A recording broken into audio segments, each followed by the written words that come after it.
You all know the story. During the 7th console generation, horror games somewhat lost their way. Gone were the genre staples we knew and loved from just a few years prior. As Resident Evil and Dead Space morphed into horror themed action games, there was a massive survival horror shaped hole in the gaming industry. People wanted to be scared, people wanted puzzles to solve, and people wanted those twisted horror video game plot lines. Recognizing this, a horror video game released on the 8th console generation that pulled from horror's past and present to successfully put scary video games back on the menu. That game was Resident Evil 7. Players were thrilled to not only be able to explore a spooky mansion again, but also to hide from the now iconic Baker family, fight a unique brand of zombie, and to solve clever puzzles in order to escape. This isn't telling the whole story of this genre's redemption, though. All of history is written by the winners, even the history of horror video games. People paying attention during this period of time vividly remember the hype and release of another horror game. This particular game released 3 years before Resident Evil 7 and looked to be the next gen evolution of the genre.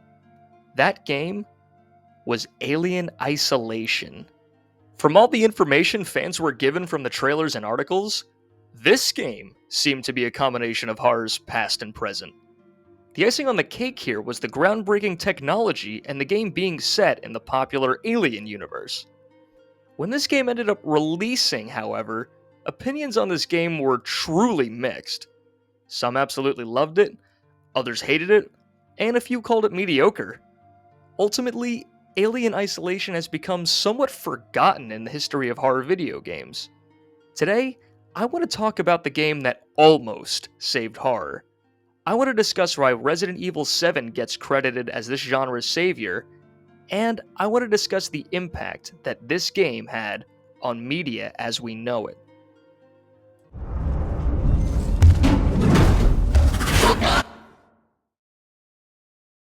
Earlier, I mentioned that Alien Isolation is somewhat of a fusion between old school and modern horror games.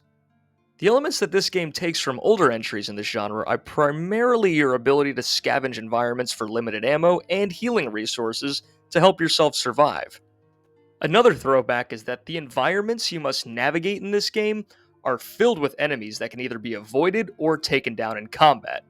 You might be thinking to yourself, well, combat is still very much so alive in horror games. This isn't an element of old school horror. You would be absolutely correct in that statement today, but in 2014, when this game was released, that was far from the truth. The only popular real horror games at the time were Amnesia, my beloved Outlast, Five Nights at Freddy's, and Slender. The genre staples like Resident Evil and Dead Space turned into pure action romps that missed the entire point of their series' creation. It can't be understated how different the genre was only 10 years ago. Managing your resources and being as conservative with your ammunition to take out smaller enemies made this game much different from the competition. Alien Isolation also has some puzzles for the player to solve, but these are nowhere near as in-depth or as engaging as they are in the Silent Hill games. The represented elements of modern horror here come in the form of Alien Isolation's most iconic feature, the Xenomorph. This is where the brilliance of this horror game truly shines. Ever since 1979, when the first Alien film released, the titular alien, or the Xenomorph as it's properly called, has absolutely terrified audiences. I mean, look at this thing. In the first film, this creature stalked a crew of humans on a spaceship, picking them off one by one, all while staying mostly hidden and mysterious. Not unlike the horror video game genre at the time, the Alien movies progressively became more and more actiony, turning the once horrifying Xenomorph into cannon fodder. Here's how this all connects to what horror games were doing at the time. The common trend in the genre in the mid-2010s was having the player survive encounters with unkillable hunter enemies. See where I'm going with this? Outlast, for example, executed this perfectly. Gone were powerful shotguns and magnums. The player could only run and hide in these games. Eventually, a few brilliant minds over at Creative Assembly came up with a genius idea. What would a video game in this style look like set in the Alien universe with a AAA budget? At that moment, Alien Isolation was born.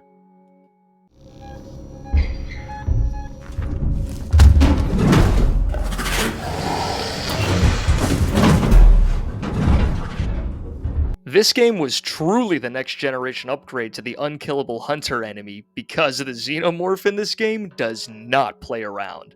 I highly doubt I'm alone when I say this, but this game is on a very small list of horror games that terrify me every single time I replay it. This xenomorph doesn't just patrol corridors in a set path like other hunters do. No sir, this AI is a lot more complicated than that. This monster is constantly hunting you down, and using deductive reasoning to find your location if you stay in one spot for too long. As it scans the environment, it takes note of places that you aren't around, and slowly makes its way over to you, checking every nook and cranny in your general area. You can't run from this thing. Your only hope is to either hide or use your flamethrower on it if possible. This is balanced perfectly with the hostile humans and androids in this game too. Sometimes you'll reach sections of this game that remove the alien from the equation, leaving you to deal with the other foes instead. They function so wildly different from the alien that these sections can be a nice breath of fresh air. You have a whole host of weapons at your disposal in case you get caught, and running away works just fine here. Some of the coolest parts of this game are when humans and the xenomorph patrol the same area. Throwing a flare or noisemaker in a crowd of hostile survivors will summon the alien to clear them all out. If you do this though, there won't be anything remaining to potentially distract this elite hunter. It all works so brilliantly together. This interactivity between enemies hasn't been seen in horror games before or since. I can't stress enough what a leap this was for the genre. Knowing all this, and how great this game is, why wasn't it more influential? Why don't all games have hunter AI as intelligent as this? Well...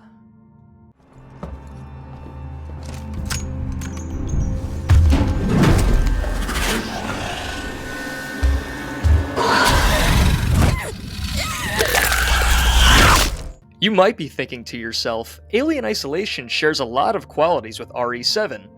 I wonder why the latter was so influential while the former gets denied this credit.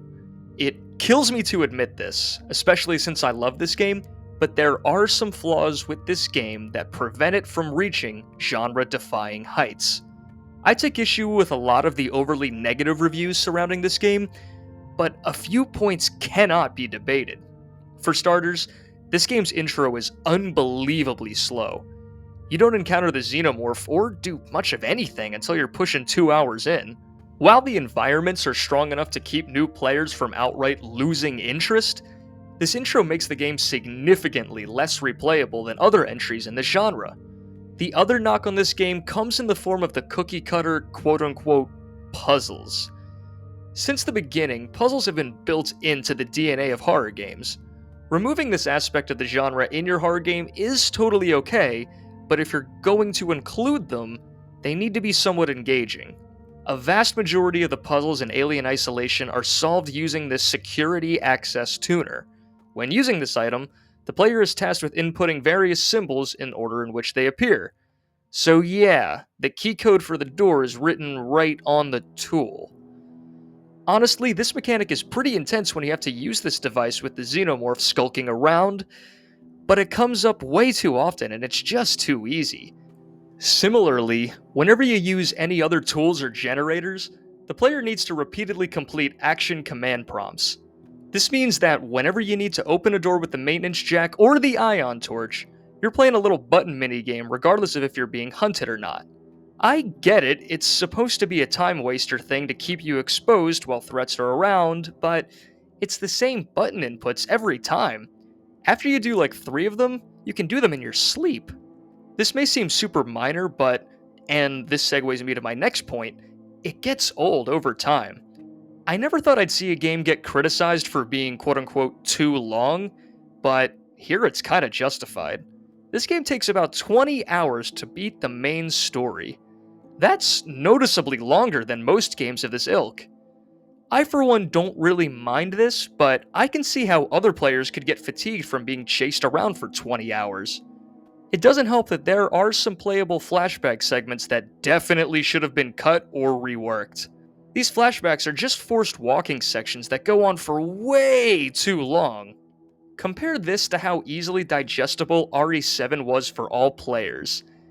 It takes about half the length of time to complete, it's super replayable, it has more varied puzzles and progression, and even though the enemy AI isn't as sophisticated as the Xenomorph, it's super terrifying.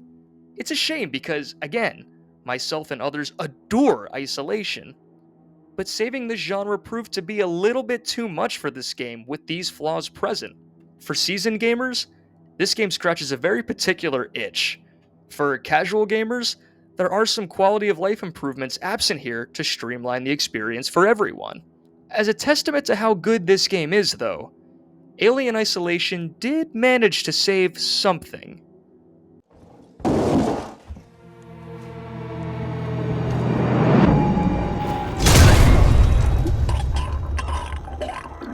It didn't take very long for the Alien film franchise to fall down the action rabbit hole. As a matter of fact, it turned into an action series with horror elements when only the second movie was released. Alien maintained this action identity for decades. Believe it or not, the first major attempt to bring horror back to this series was actually with Alien Isolation. This was the first major form of alien media in a while that actually built real suspense with its monster. How did the acclaimed film series follow up the hype of Alien Isolation? Well, 3 years after this game's release, the movie Alien Covenant was given to the public, and people weren't really crazy about it. This entry continued to depart from what originally made this series great, and while it really tried to recapture some alien horror goodness in the beginning, it wasn't exactly what audiences were craving. In the decade following Alien Isolation, the beloved franchise was in limbo. People weren't sure when or how it would return. Luckily for us, in 2024, Alien fans were given something extra special. The excellent film Alien Romulus was released, and it managed to put the series back on the path of horror. Now, what does Alien Isolation have to do with this? Well, I'll just let the Romulus director explain that. Quote, Alien Isolation was kind of what made me see that Alien could truly be terrifying and done well today. I played a few years after it came out. That's why at the time I was like, explicative. If I could do anything, I would love to do Alien and scare the audience again with that creature and those environments. I was playing and realizing how terrifying Alien could be if you take it back to that tone. It's amazing that Alien Isolation was able to get the ball rolling on this, and ultimately, it was able to change the course of the franchise. What's even more interesting is that a sequel to this game has been confirmed. With the advancement that AI has made since the release of the original game, this could be an absolutely groundbreaking horror game, much like the original. Perhaps it'll even take notes from more modern horror design trends too. Only time will tell what this sequel will bring, but I'm so happy that we have this coming.